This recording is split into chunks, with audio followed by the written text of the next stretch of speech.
Willkommen zu Frieden, Recht und Freiheit. Heute spreche ich über ein Thema, das in aller Munde ist, Desinformation. Und ich behaupte, es gibt keine Desinformation, es gibt nur Information. Und klicken Sie bitte nicht gleich weg. Das ist ein Scherz als Wissenschaftler.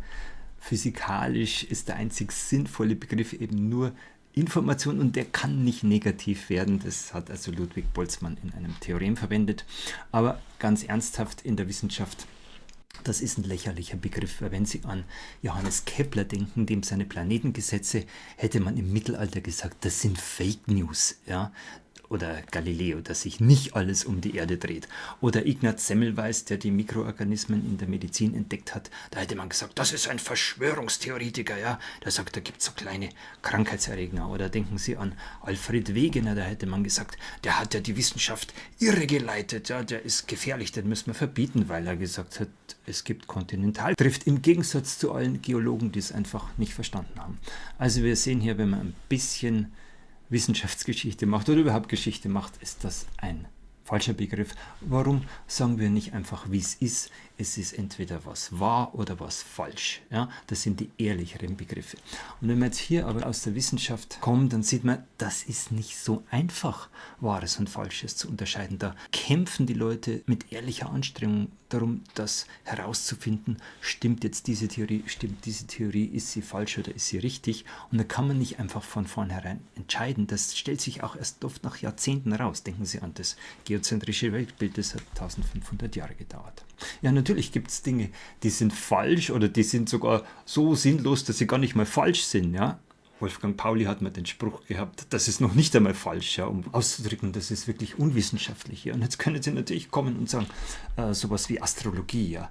Aber ist das gefährlich für die Wissenschaft? Nein. Ein Wissenschaftler wird nie Astrologie verbieten wollen. Ja. Das juckt sie nicht. Er sagt dann, ja, denken Sie mal nach, wie ist denn das? Haben sich die Sternbilder wirklich um 6 Wochen verschoben? Wie ist das mit den Charakteren? Ja. Also decken wir auf die Absurditäten, die Inkonsistenzen, die da drin liegen. Oder wenn jemand von Homöopathie schwärmt, dann fragen Sie mal, ja, wie ist denn das, wenn ich das so verdünnt habe, 200 Mal, dass überhaupt kein Molekül mehr da ist, wie wirkt denn das? Das sind Fragen, die man dann stellt als Wissenschaftler.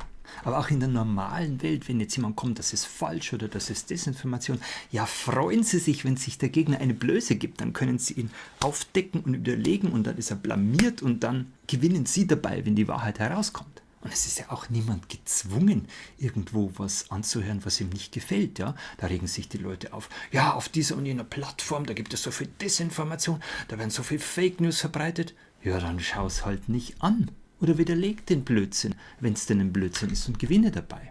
Und dann merkt man natürlich für Wissenschaft, und Wissenschaft ist ja Wahrheitssuche, ist die Disziplin, die es bei der Wahrheitssuche am weitesten gebracht hat. Ja? Und deren oberstes Prinzip ist eben Freiheit.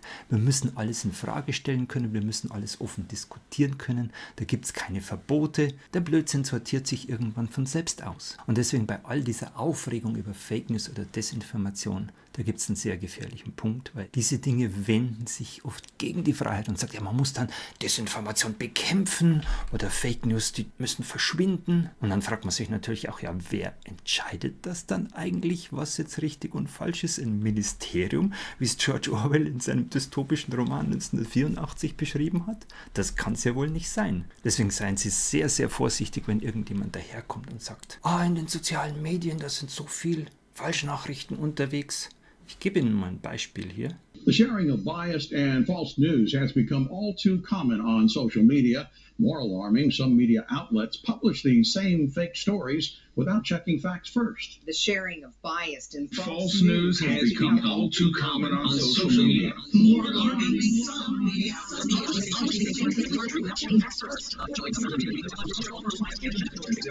and this is extremely dangerous to our democracy.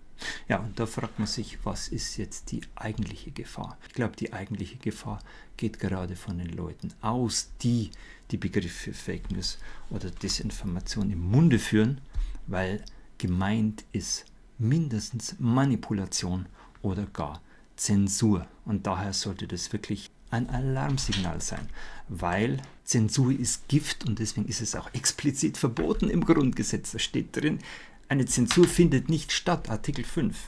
Und warum? Das Bundesverfassungsgericht hat es sehr schön ausgeführt. Es sagt, das Grundrecht auf freie Meinungsäußerung ist eines der vornehmsten Menschenrechte überhaupt und für die freiheitlich-demokratische Staatsordnung schlechthin konstituierend, weil es erst den Kampf der Meinungen ermöglicht, der das Lebenselement der freiheitlich-demokratischen Staatsordnung ist. Und jetzt hören Sie wieder die Leute, die sagen, das ist eine Gefahr für unsere Demokratie, wenn da jeder seine Meinung frei äußern kann. This is extremely dangerous to our democracy.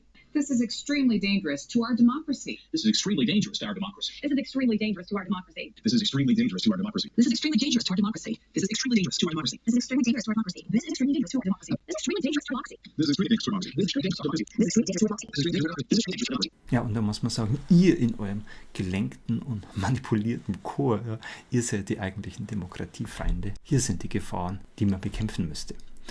Und das ist jetzt alles kein Spaß. Wenn es keine Freiheit gibt, dann können wir unsere Rechte nicht mehr durchsetzen und dann ist auch der Frieden akut in Gefahr. Geben Sie mir einen Daumen nach oben, wenn Ihnen das Video gefallen hat.